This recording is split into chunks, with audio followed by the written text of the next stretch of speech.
get the essence. What I found is every time you have a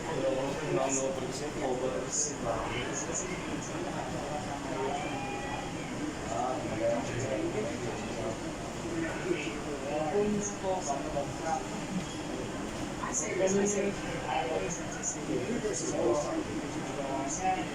It's not getting your attention. And sometimes it starts out any major problem you have, you always start with this. By the time it gets to be a strength, you have rebel,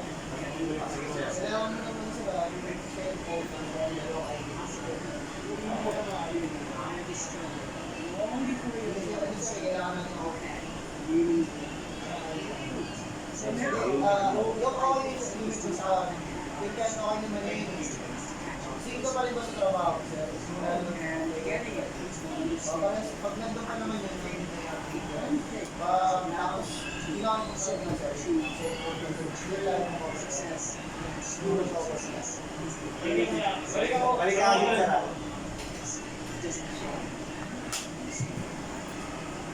The ability to understand the difference between what your heart is No, saying. it's the kissing Now, always look, even when my head is saying, oh, but this is the rational thing, this is really what you should do. I always go with that feeling. I am where I am today because I have allowed myself to listen to my ears. I feel that throughout the day's preparation, one of the biggest lessons I've learned recently is that we don't know what figure it out. Because a lot of times you feel like you're pressed against the wall and you've got to make a decision and you never have to do it. That has been a big lesson. Kasi nasi-trending ka Willing, yun, thank be you. still with myself. Parang wala ganong ako sa atin. Myself and disappointed and to not feel the pressure. See, I think it makes stress on myself. Ito ka kasi yung liban. Dati kasi hindi naman kailangan ako. You must know inside in the deepest part of your being that you matter. Not just that you matter, but also why. So for me, the foundational base of empowerment, of entrepreneurship, of any kind of engagement, the foundational base of my success, of my well-being, my wholeness, my everything is knowing who I am and where I come from. In my living room right now is a painting that I've owned now for 30 years. You can Google it. It's called To the Highest Bidder. And it's at the center of my house. And it's at the center of my house because it actually is symbolic of the foundation of not the house, but the foundation. The painting is by Harry Wilson, who was a genre painter in the early 20th, late 19th century. And the painting's over 6 feet tall, and it shows a slave woman on the auction block holding her daughter's hand. And I cannot come in the door, my front door, or I cannot leave without passing that painting. I'm reminded of where I come from. Sa lingkod ang cellphone na kapalitan mo, 32 gig lang ang internal storage.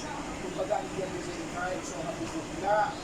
Yan yung halagang 5,059. Tapos, nakatog kita na nabili na lang yung card na 128 gig. Malaki na yan sa halagang 620 pesos lang. Para pwede ka makapagpapagod ng marami pa rin. Kahit hindi lang yung internal memory ng cellphone na bibili mo.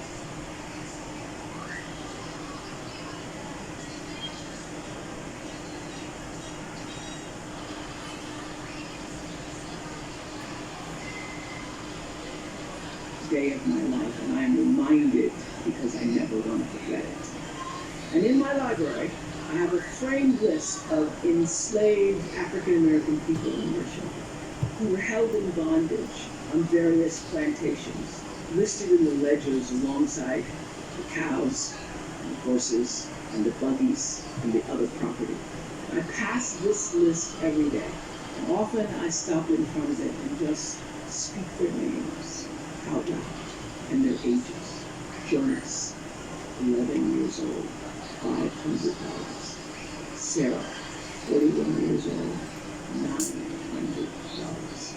Elizabeth, 57, $800. And I force myself to consider the absurdity and the obscenity of prices being affixed to each one should they be placed up for sale. And I sometimes just pause before the little prayer, particularly before I have to make a big decision about one of my companies, whether I move forward or whether I stay still. It reminds me, speaking those names out loud, only of how far I have to go because of them. And it reminds me that I am never alone. It reminds me of what I've come through to get through. And even when I find myself in settings where I am the only Black woman, still, that kind of singularity, it doesn't make me uncomfortable. And I gotta tell you, it never has made me uncomfortable. One of my favorite teachers is Gary Zukav, who says that authentic power is when you learn to use your personality to serve the energy of your soul. So you are the bigger soul that has a personality. When you figure out how to have a big personality, it's lovely, it's strong. But it's not me. It's not me. I'm here to do my soul's work. And I use my personality to serve the soul's work. And everybody has a different talent. And the reason we're all so messed up is because you're looking at everybody else's talent and wishing you had some of their talent. All the energy that you spend thinking about, wishing about, being jealous of, envious of anybody else is energy that you're not only putting out is going to come back to you negatively, but you're taking that away from you. All your energy should be forced on what do I have to offer? What do I have to give? How can I be used in service? Because Dr. King's message of not everybody can be famous, but everybody can be great because greatness is determined by service. And there is not a job in here that you can do that you don't switch the paradigm to service and not make that job more important. I don't care what the job is. If you say, I'm a singer, I'm a dancer, I'm an artist, I'm a teacher, I'm a nurse, I'm a doctor, I'm a janitor, I'm a clerk, if you say, if I look at this, how do I use this in service for something bigger than myself? It no longer becomes a job. It becomes an offering to the world. And that is why you're here. And when you can line up with whatever that is, line up with that. And all you have to do is keep asking the question. And ask the question in purity, not in, when's it gonna come? The reason why I was number one for 25 years is because I figured out early on, there is no story anybody has ever heard that somebody else hasn't experienced. Nothing. And I also figured out, probably maybe the first or second year, that all pain is the same. That a mother in Somalia feels the same way as a mother in Seattle when she loses her child. And the common denominator in the human experience is our emotions and our feelings. And the more vulnerable and open you are willing to be with your story, the more actual understanding you create with other people, and the more powerful you become. People don't think less of you for sharing your story. They think more of you for having the courage to share it.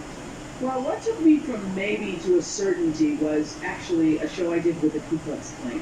And that's why everything, this is why I wanted, if I leave you with nothing else, it's, just know this for sure. There is not one thing that has ever happened to you. Not one experience, not one encounter, not one crisis, not one joyful thing that hasn't happened just to make you better and help you rise. Every single thing you're calling in, whether you know it or not, when you figure out that you are calling it in, you actually start meditating or praying or doing or having a spiritual practice, which is the number one thing you need if you want to be successful in the world.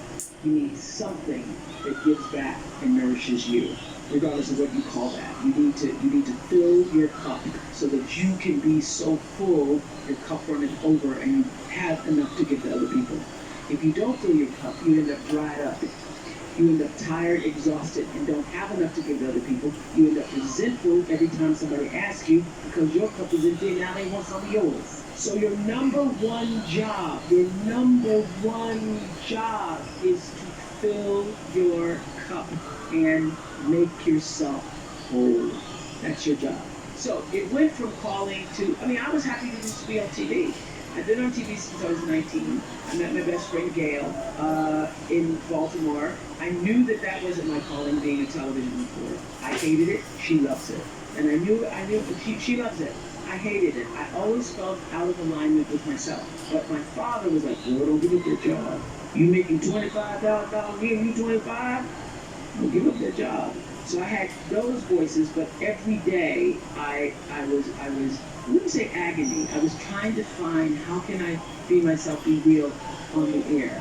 And I always felt like I was pretending and that I was out of alignment. And then when they got ready to fire me, they didn't fire me, but they didn't want to release me from the contract. So they thought, well, let's just pay her out and we can get her to do this talk show thing. So they literally put me on the talk show to get me out of the way.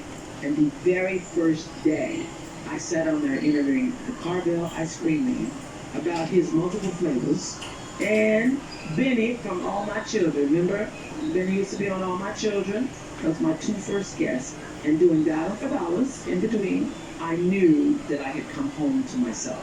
I could not predict that it would turn into what it has, but I knew that I could finally breathe, and I was no longer pretending to restrict my feelings, because I go out on stories and I would empathize with people. I'd feel bad for them, and that would show up in the work, and then I would, get a little slip from my boss because I had a, really aggressive bad boss.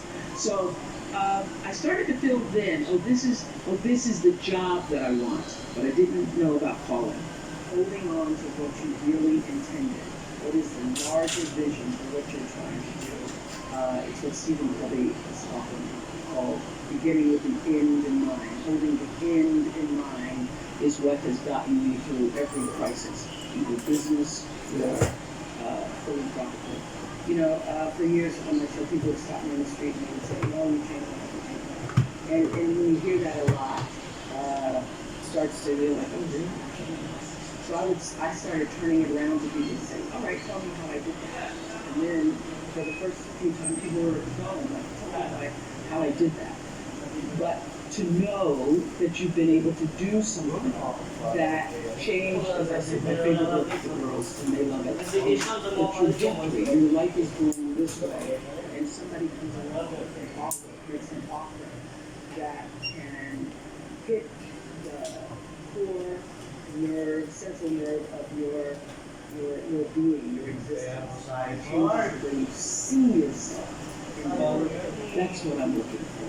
Wherever you are in your life, whatever space you hold, whatever your status is, you have the power to give back from where you are and to use your life, because that's what all of our lives are for. To use your life as a force for something that is bigger than yourself. And that the law of nature says what you put out comes back. And when you do that, and it comes from the center of yourself, not just from writing a check, or I'm going to do this because it looks good, or I'm going to show up in church, I'm going to tithe, or whatever. But you do that from the center of yourself. But that is what true humanity is all about. So I wanted to for me, anytime I get anything, and that's just the nature of myself, I do something called Super Soul Sunday. I was interviewing Carolyn Mays, who wrote a book called Anatomy of Spirit. And what's really exciting for me is that we're able to broadcast that not just on the cable platform, but to also blast it around the world. So we simulcast it around the world. So all around the world, people are tweeting thousands of people. And she said something that I really cared near. I knew I was going to hear with everybody because it hit near because she's talking about how most people leave their lives following a course that is not their own. And then unless you can find the course that is truly maybe a office. And she was talking about how so many women betray themselves and that when you betray yourself in relationships, regardless of what those relationships are, that you are no different than the person. Now, that's just a simple little sentence. When you betray yourself, you're no different than the person. The reason why I wanted to do that show is so that people would feel and be able to discover a path to better themselves, a way to see themselves differently. And that one little phrase, when you betray yourself, you become different. Open the door for that. So I, in that way, am validated because I'm very clear about what my purpose is. I'm very clear that the work that I do on television is just a way of me manifesting myself as a vessel and a vehicle for the larger energy that I call God. There is no real doing in the world without doing first. For me, being, your presence, your connection to yourself, and that which is greater than yourself is far more important than what you do, but also is the thing that fuels what you do. And I know that one of the things that is so important for what happens here at the graduate school is that you have leaders who are self-actualized and understand what your contribution to change the world can be. You can only do that if you know yourself. You can only do that you cannot do it unless you take the time to actually know who you are and why you are here.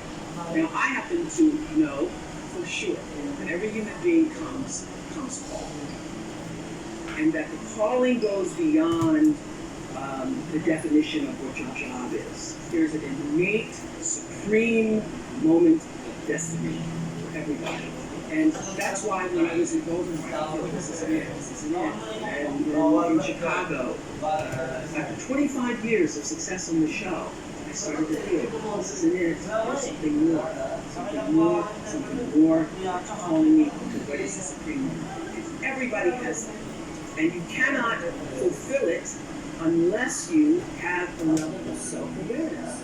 To be connected to what is the inner voice or the instinct, I call it your emotional GPS system, that allows you to make the best decisions for yourself. Every decision that has profited me has come from me listening to that inner voice first. And every time I've gotten into a situation where I was in trouble, it's because I didn't listen. I overrode that voice, that instinct with my own head, my own thinking. I tried to rationalize it. I tried to tell myself, but okay, you're gonna need a lot of money. Oh no.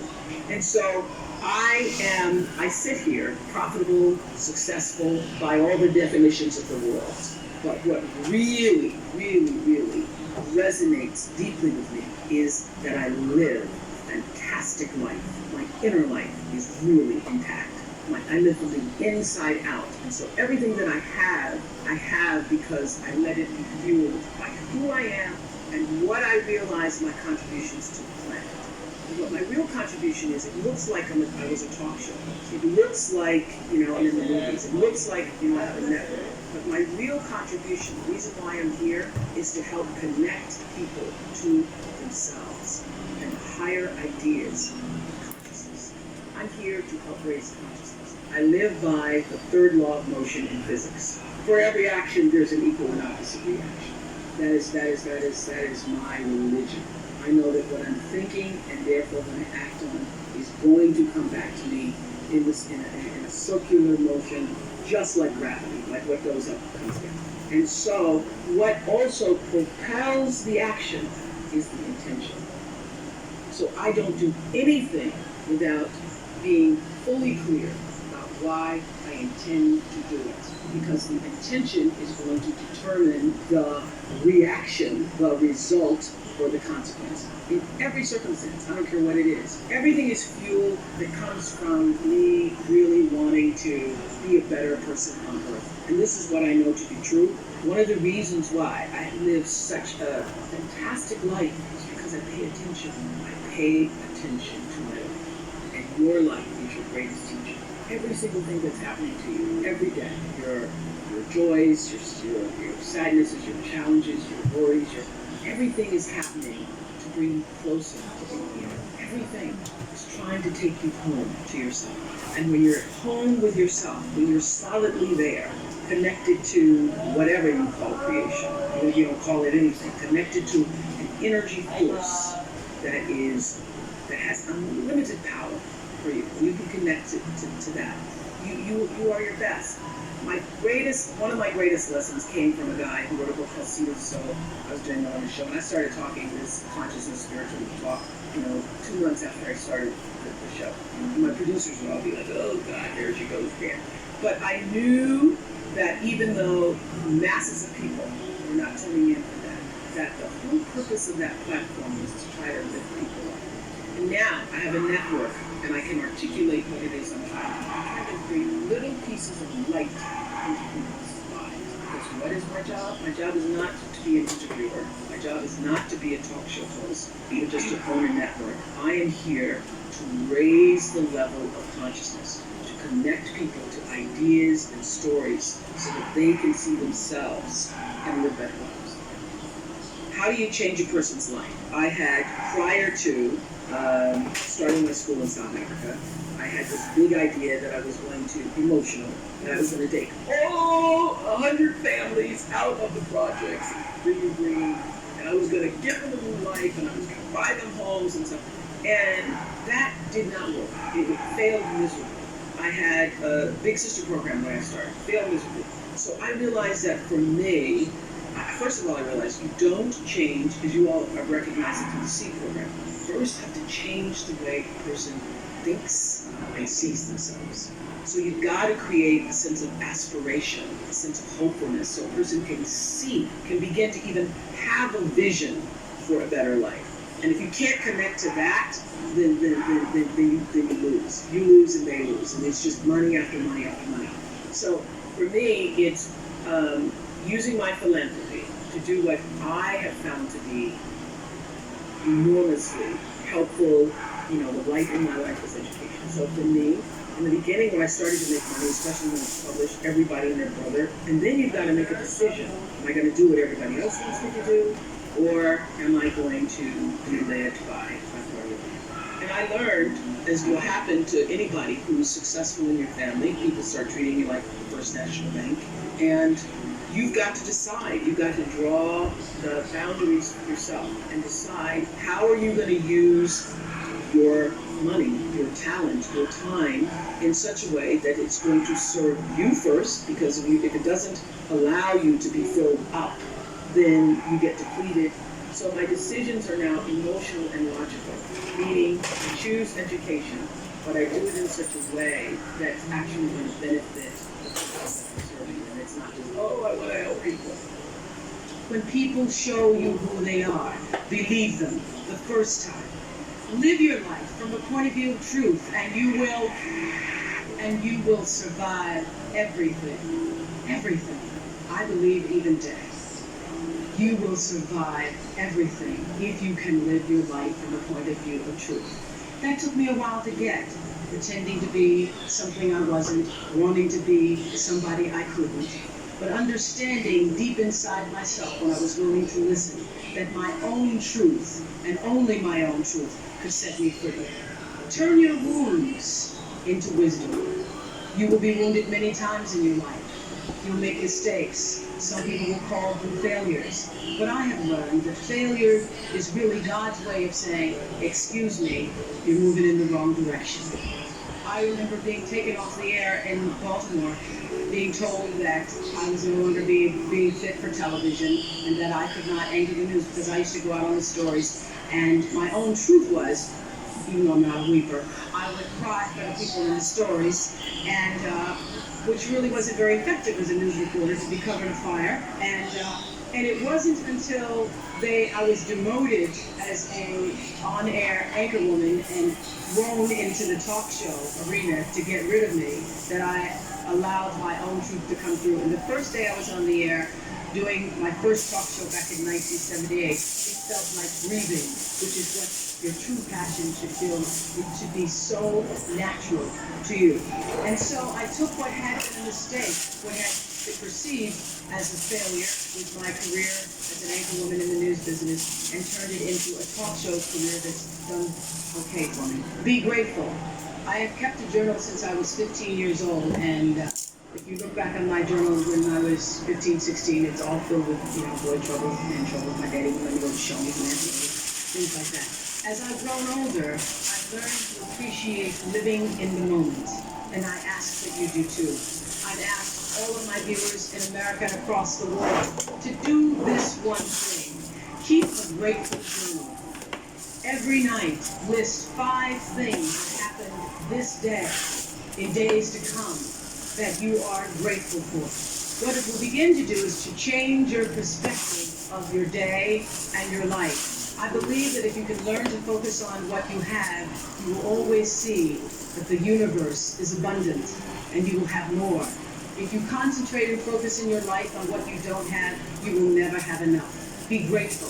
Keep a journal. Create the highest, grandest vision possible for your life, because you become what you believe.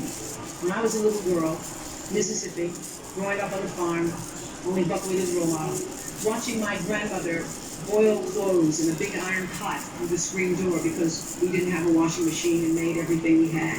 I watched her and realized somehow inside myself, in the spirit of myself, that although this was segregated Mississippi and I was and female, that my life could be bigger, greater than what I saw. I remember being 4 or 5 years old. I certainly couldn't articulate it, but it was a feeling, and a feeling that I allowed myself to follow.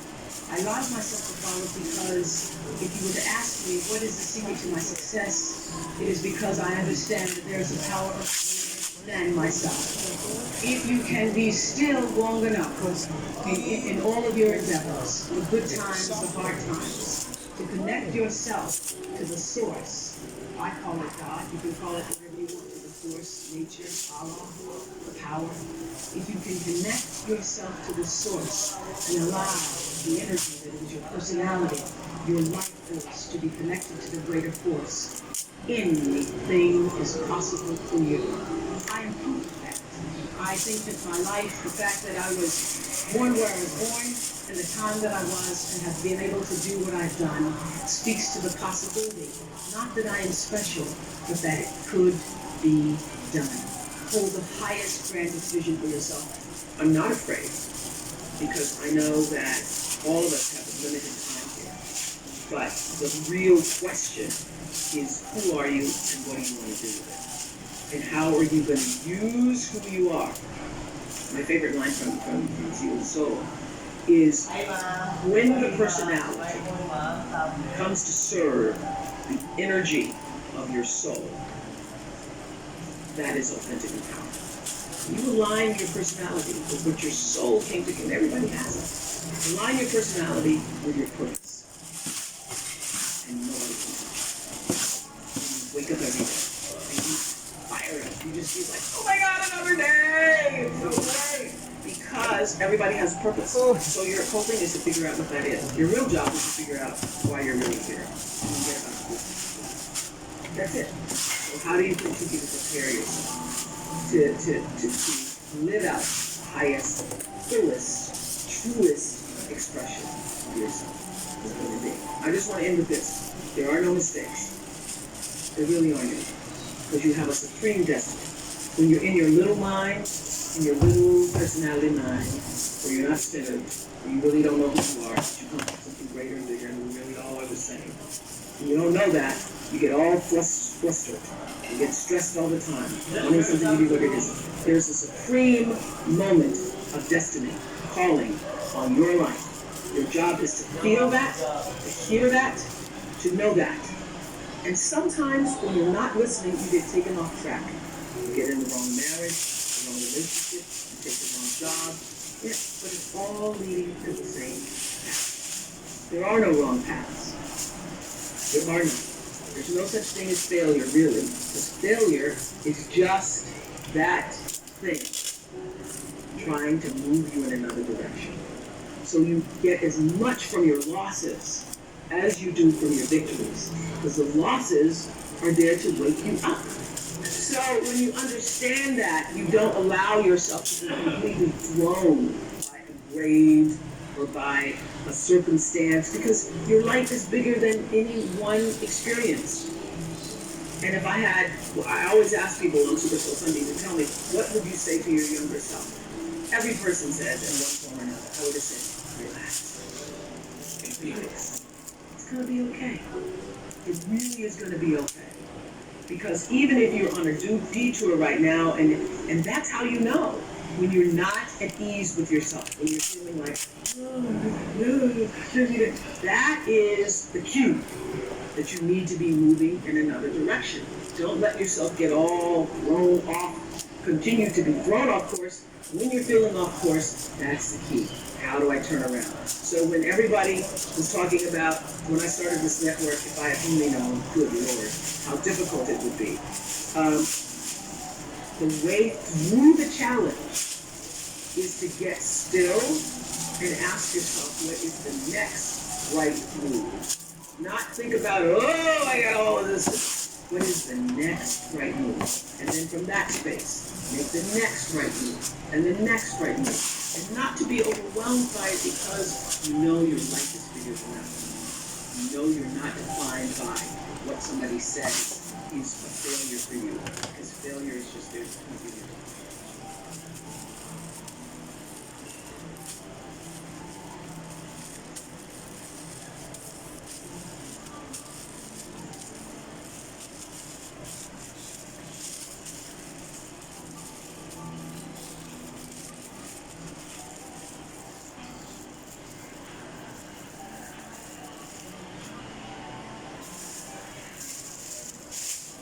The number one lesson I could offer you where your work is concerned is this: become so skilled, so vigilant, so out fantastic at what you do that your talent cannot be dismissed. When I was a kid, I thought I was going to be a social worker or be a teacher or somehow be in an environment where I would be connected and speaking to people to honor that calling. I had no idea that God could dream this big dream of television life for myself. But everybody has a calling, and your real job in life is to figure out as soon as possible what that is, who you were meant to be, and begin to honor that in the best way possible for yourself. We have seen over the years on the Oprah Show so many people who've been able to rise to success in their life, and only able to rise to success because they answered the call. Lots of people think that it's about being famous or about being known or about doing big, incredible things. What you're going to hear today and see through the stories is that sometimes the calling is right in your own neighborhood. Sometimes the calling is something that was just a whisper to you. And when you begin to honor that whisper and to follow that, you end up being the best that you can be. I actually thought at the time that being thin made me better. My identification with form, my wanting so desperately to be in a size 10 jean was so prominent, identifying with that. But shortly after this, I gained 5 pounds, and I was invited to a party at the time by Don Johnson. Remember Dreamy Don Johnson? I was invited to a holiday party, and I did not go to that party because I thought 5 pounds made me too fat, not good enough to be a Don Johnson party. Sounds kind of sick, I know. But that's what the ego does. It is sick. It's wily, it's cunning, it's deceptive. It's an imposter, imposing on the real you, making you often think that you're something that you're not. You're not the shape of your body. You're not your status. You're not your position in life. You're not the car you drive, no matter how fancy it is. You're not your house and your square footage. For all of you watching right now, here's another way to better understand ego, what I'm talking about. Eckhart taught me this. Everybody try this from home, right, or wherever you are right now. Close your eyes and notice what you're thinking. Notice your thoughts. Now, who is thinking those thoughts? Can you notice that there is a space where you are observing the thoughts and where you are aware of the thoughts that you're observing?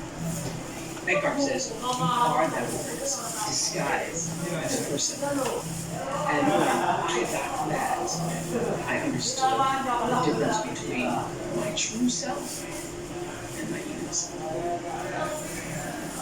Over the years, we've heard invaluable information that in a moment of danger could be life-saving. Nothing I heard made a greater impression on me than back in 1991. I think we were beginning our 5th season, and a man named Sanford Strong came on and shared this. Never forgot it. Rule number 1, and frankly, it's probably, in my opinion, the most important. Never allow them to take you somewhere else. Never. If everyone in this room and everyone watching this program has never drawn the line and made a decision on crime protection, you better make it when they decide to move you from crime scene number 1 to crime scene number 2. Because the crime scene number 2 is going to be isolated, you won't choose it, you'll be the focus of the crime. I think what was so interesting about that piece of advice is at the time that we all heard that, we have been trained as women people especially to believe that you just do whatever they say. Whatever they say, go along with it. And what's important for those of you who are watching right now and those of you who are on the internet with us right now to know is that it's all about using your gut in the moment. And people who've survived horrific circumstances talk about listening to that intuition, and every move will be calculated on listening to what your gut says. What the experts now say is do not allow yourself to take into the second location, because anybody who is trying to harm you wants to get you to an isolated place where they can do that without other people seeing or knowing. So in that moment of making a decision, oh, you're going to shoot me? If you're going to shoot me, you have to shoot me now, rather than shoot me in isolation where nobody can see you. Whenever somebody has said something that made the little hairs on my arms or neck stand up, I know that that's happening to me, that's also happening to somebody else too. The way to make movies is to do stuff that you love, because, you know, for 25 years I worked on the Oprah show, and Stedman will tell you that there were nights that I came home and I almost, you know, it was hard to even like take off my clothes because I knew I was going to be getting up 4 hours later. But I never really felt exhausted, like I felt exhausted, but I never felt depleted. So do the work that comes straight from the soul of you, from your background, from stories that you've grown up with, from stories that bring you passion, from stories that you not just yearn to tell, but that if you don't tell them, they won't get told. And when you are operating, you know, the single greatest wisdom I think I've ever received, other than when people show who they are, is that the key to fulfillment, success, happiness, contentment in life is when you align your personality with what your soul actually came to do. I believe everybody has a soul and has, you know, their own personal spiritual energy.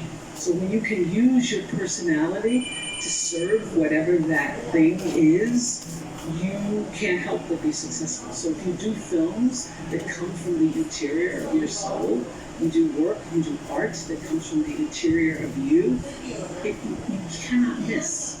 It's only when you're doing stuff that you think might make money, you think it may be a hit, or you think it may bring you some level of attention or success. That isn't what does it. I would have to say that all of the great, wonderful experiences of my life that have brought me to this moment have come from working from the interior of myself. And so that's why it feels so authentic, because it actually is. So when you do that, you'll win. And everybody has a different talent. And the reason we're all so messed up is because you're looking at everybody else's talent. and wishing you had some of their talent. All the energy that you spend thinking about, wishing about, being jealous of, envious of anybody else is energy that you're not only putting out is going to come back to you negatively, but you're taking that away from you. All your energy should be forced on what do I have to offer? What do I have to give? How can I be used in service? Because Dr. King's message of not everybody can be famous, but everybody can be great because greatness is determined by service. And there is not a job in here that you can do that you don't switch the paradigm to service and not make that job fulfilled. I don't care what the job is. If you say, I'm a singer, I'm a dancer, I'm an artist, I'm a teacher, I'm a nurse, I'm a doctor, I'm a janitor, I'm a clerk, if you say, if I look at this from how do I use this in service to something bigger than myself? It no longer becomes a job.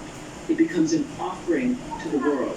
I first started making money, and it was, my salary or my earnings were published all over the place. I mean, the first year I was like, really? Did I make that much money? Oh my God. It was very difficult for me to figure out where my boundaries were because I'd grown up poor and didn't have anything. So it's easy when you don't have anything when people ask you for money. They say, I need $500, and you say, I don't have it. I'm just trying to get my rent paid. It's harder when your multi-million-dollar salary is now in the paper and you get a lot of friends and cousins you didn't have before. So how do you set boundaries for yourself? I was having trouble setting boundaries for myself for even strangers. People would just show up at my door in Chicago and say, oh, I left my husband, please help me. And I would, because she knows I have it. So what I learned is that, the reason why people keep showing up is because my intention is to make them think that I'm such a nice person, that you can ask me for anything, you can get me to do anything, I'm going to say yes, I'm going to say yes. So when Stevie called me this time, I thought I'd try out my first no on Stevie. Let's start big.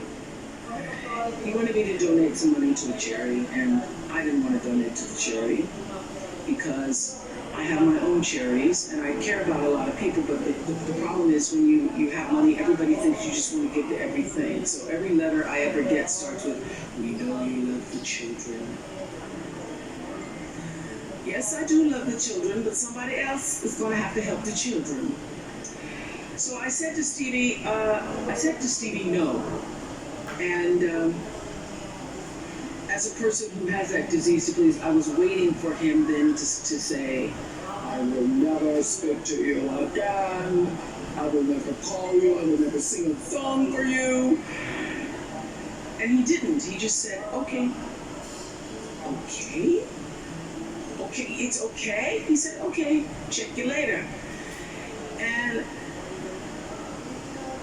what I learned from that is, many times you will have angst and worry about things and put yourself in a state, like someone said this morning because their phone went off, they were mortified over a phone. I said, really?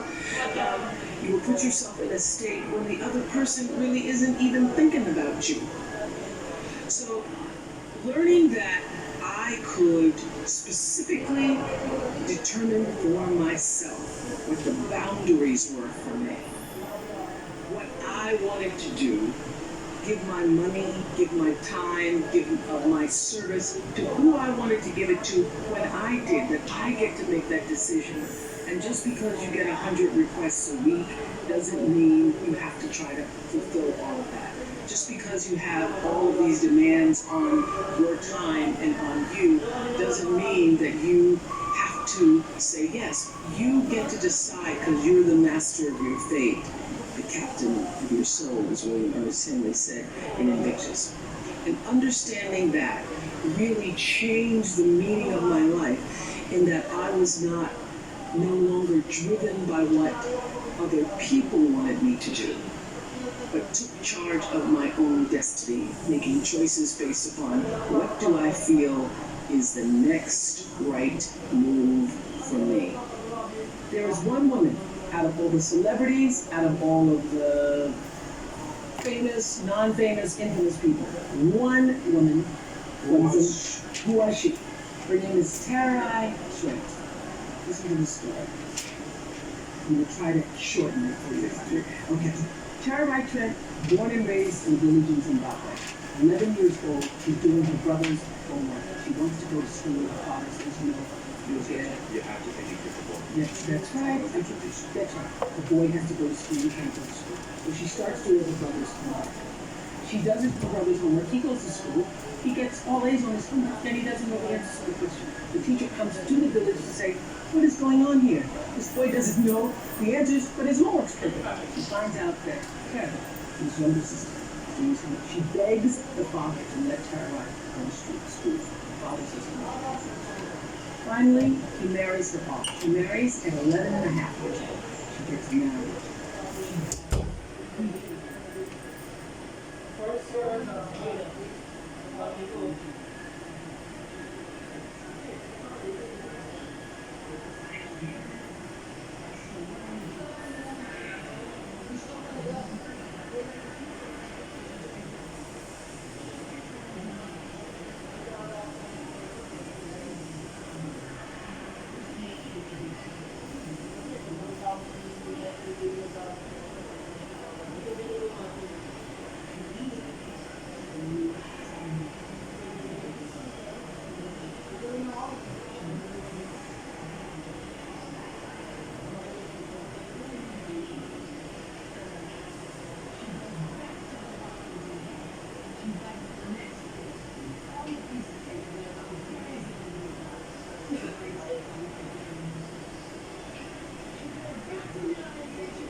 Financial business and the business of showing myself. So I'm aware that there's a lot of egotism involved in this business. And I always thought that I had my ego in check until I realized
paano yung price na naman?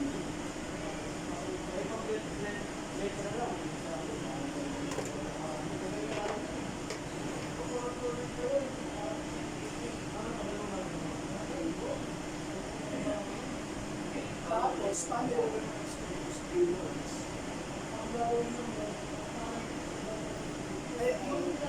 Papalapasin kami na ano sa isay.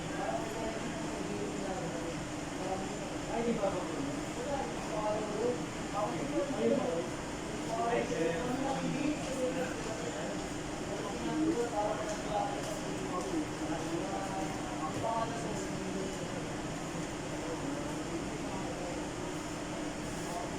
So,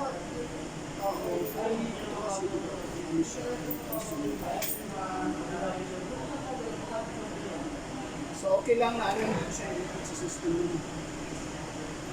As is ay lang ko ang market.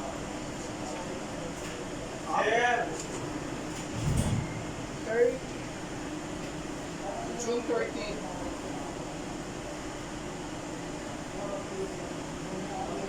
Kung ano yung date na pagkuha ni Edison, may binibigay ko sa video.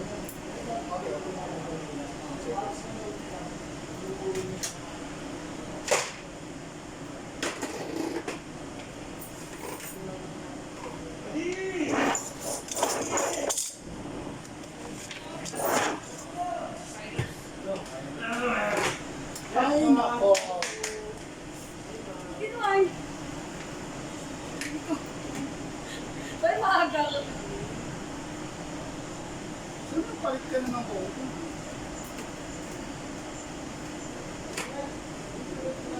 Sir, kain lang ako, sir. Kaibigan niya? Si Sandy ako nawakan ako. Wala ka pang lasa eh. Hala!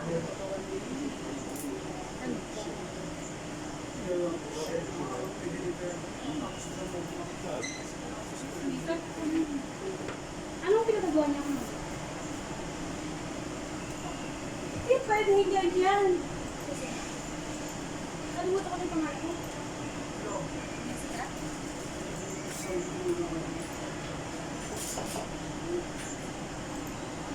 Kain na ako, sir.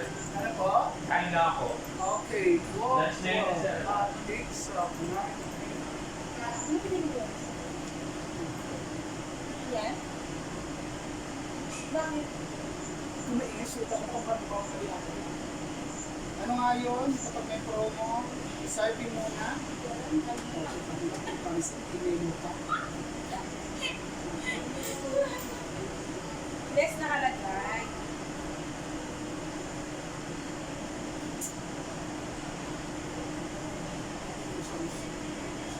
Ito ka sa amin eh, kasi.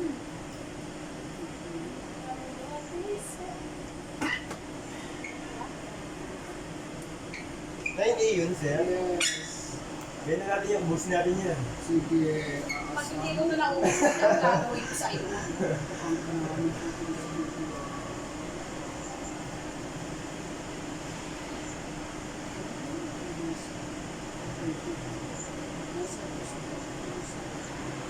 Direction sa sulit. Sir JR. Hindi yung pinagagalit.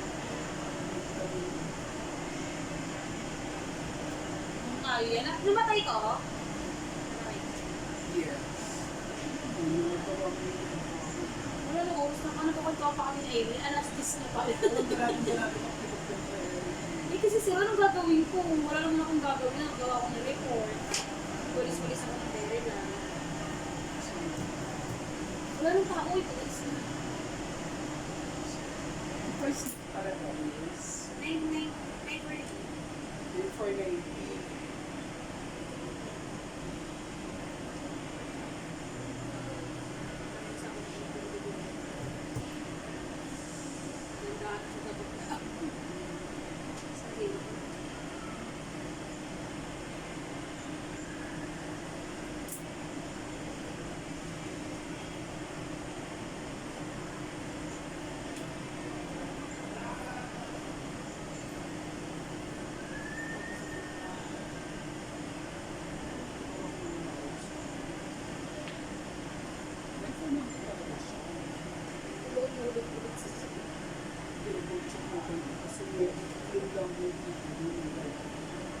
Nakakamo siya.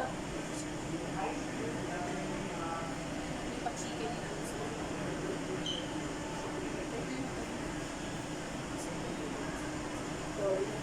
Na-birthday kasi siya.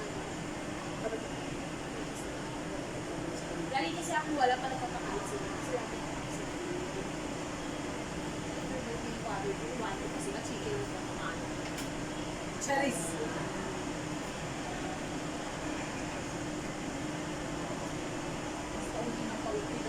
Lahat ng meron. For 90, tapos yung promo is like 5. Sabi nila yung naman, wala. Oh, kasi naalis ako kay Ma'am Joyce. Sure bayan yun sir no Wednesday. Andiyan na yung card. Tumawag ako, sabi niya sa akin, ay wala pang memo, diba? Tapos kinabukasan ng Thursday, nag-send siya, paano na yung client? Pagalitan ko rin kaya sila minsan. Tapos pag tayo magpapagalit, sila. Kumain ka na. Kaya kumami sa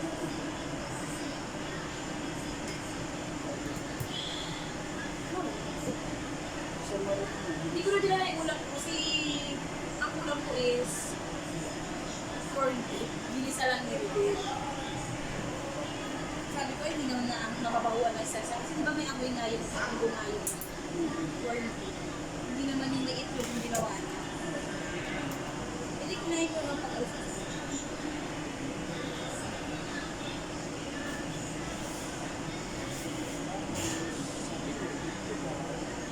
Kaya pinipili.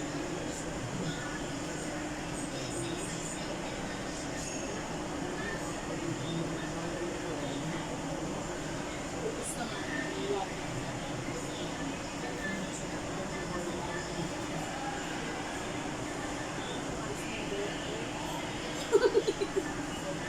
Really stop. Hindi sir, hindi yung kaya. Yung oras kasi. Pariban ka kasi sir, abot ka ng isang buong araw. Diba? From 10 to 6 yan. Eh, parang may oras ko sa atin. Isa lang yan. Hindi ko na siya, diba? Hindi ko na alaga na naman kay Desiree. Diba?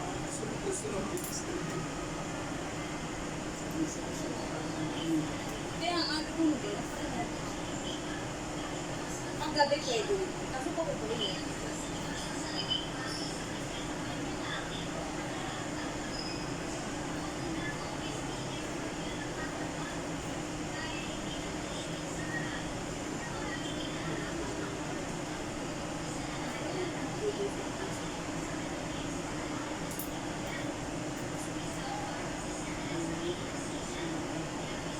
Ito yung bird.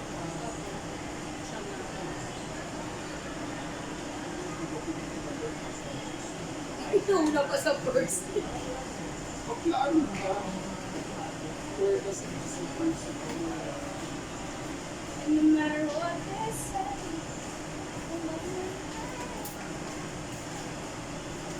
Ay, ma'am, sabi.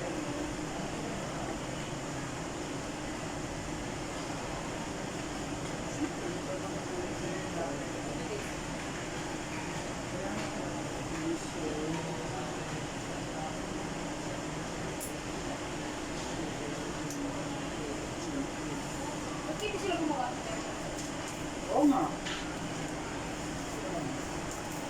Hindi nga sir, ano ko. Sumukas. Siyempre dito galing. Ang utak nga, ito na.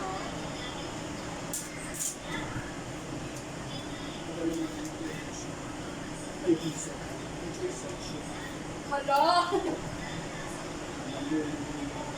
Si Ma'am Joy sila po dito siya. Siya medyo. Ikaw ka Ma'am Joy sila. Lahat naman, dalawa naman yan sila. Kaso nga lang yung kanyang tapos din susunod. Ganda ka be, para sira. Kasi nilagay din sa video. Sabi ko na pa. Hindi pa kasabi niya.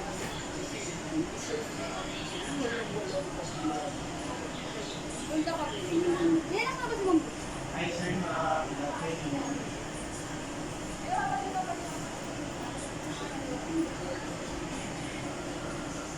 Oo.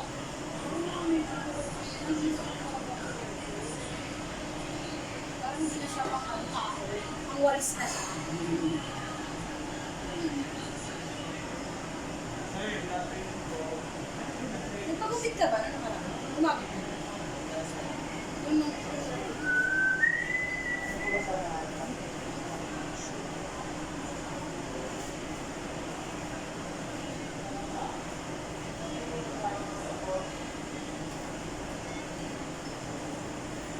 Ano kayo po hanap?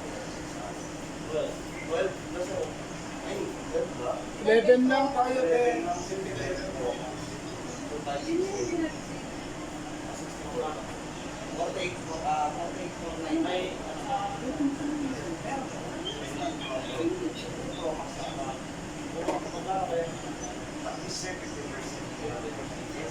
May regular kayo.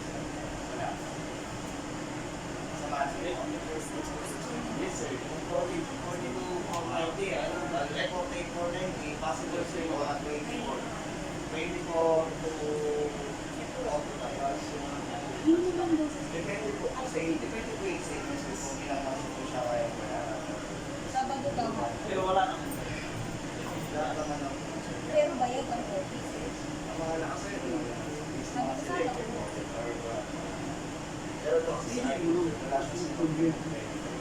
ready ko dito sila. Okay. Ayaw pa niya nung una yun eh. Tapos naiiyak siya sa slap. Ikaw talaga siya asking ka talaga gawin ng computer. Kaya sa mga Excel. Sabi ko, ano ka kapatid? Ano mo? Ano ko yun? Ako pag-aaral. Siyempre, ang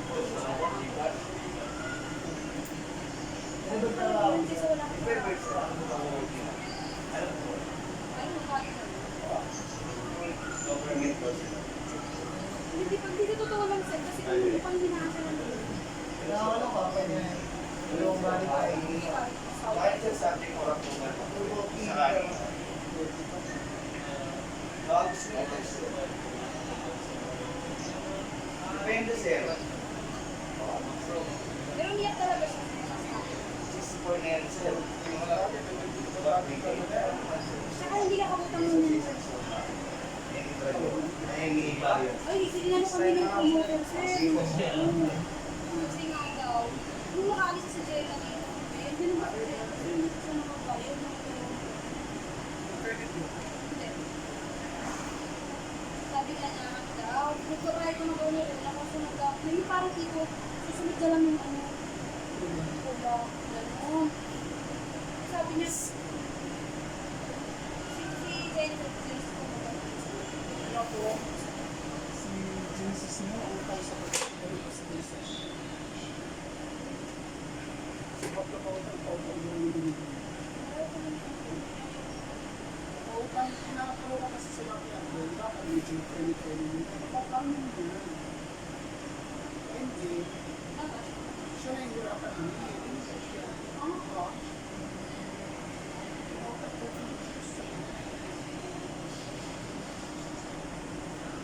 tapos din si bakla kasi gusto ko utangin kita. Ganon kasi siya. Oo. Yan ako naiipon sa iyo. Ano talaga, sabi ko. Pero bakit pag nang ganyan?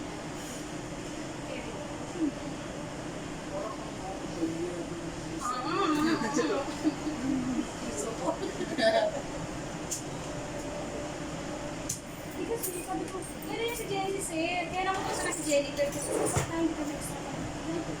Pumunta ka talaga. Hindi mo na lang sabihin na wala kang pera. Pabida eh. Ako magkaka-award si bakla. Best! Sige, Pabida! Pag-Puna. Woo!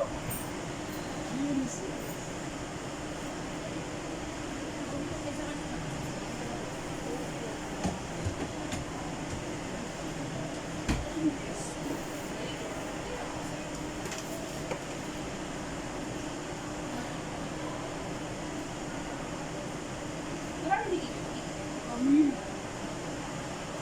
Ano siya ino? Nililis pa ako. Ang sakto ko nakikita ko. Meron siyang term.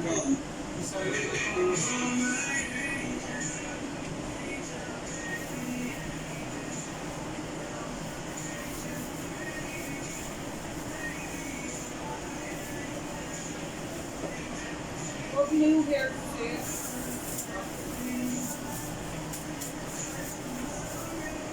Ako tinakula mo.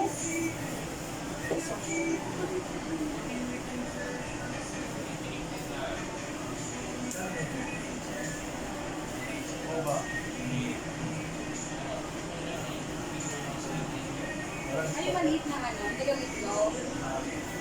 Hindi mo nilagay ko, hindi sa akin. Wala na yun. Mababa lang yung price. Ito ba niyo? May discount mo? Yan, discount yan, sir.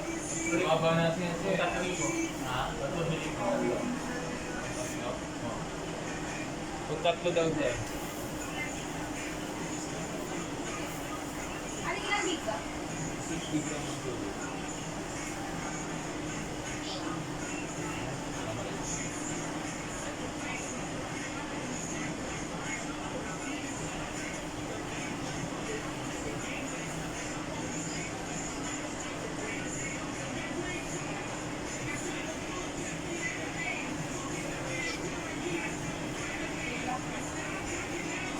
for 30 minutes.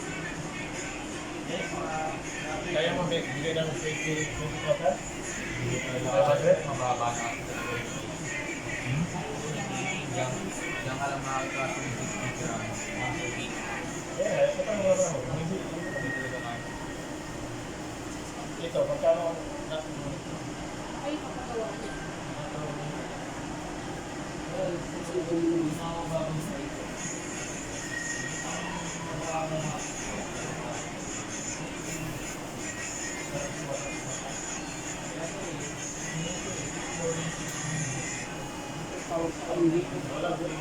Sino?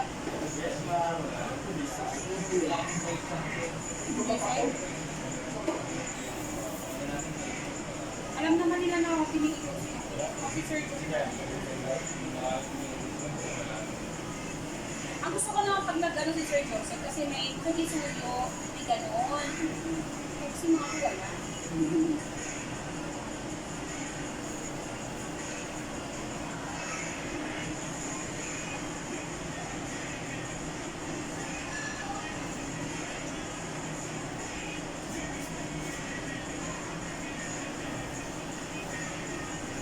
Wala akong nakita ko. Sabi niyo ano, gusto ka daw. Lord, kinuha ko. Tapos, Yes, ma'am.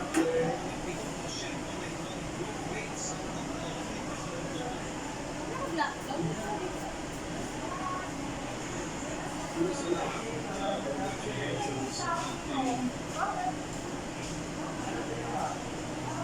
Sir, papadala lang po sa office nito.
Commissioner George Garcia.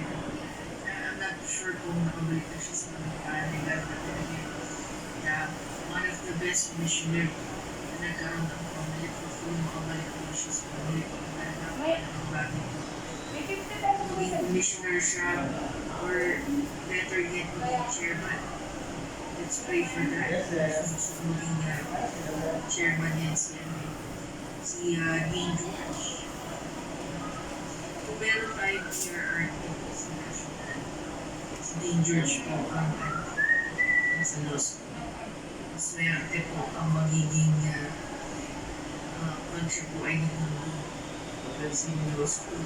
Napakagaling, very pro-student, wala po sa the best. Anyhow, Dahil ng look ng guy. Parang siya ni... diba? Nabigyan sila ngayon. Di tayo sa sirene.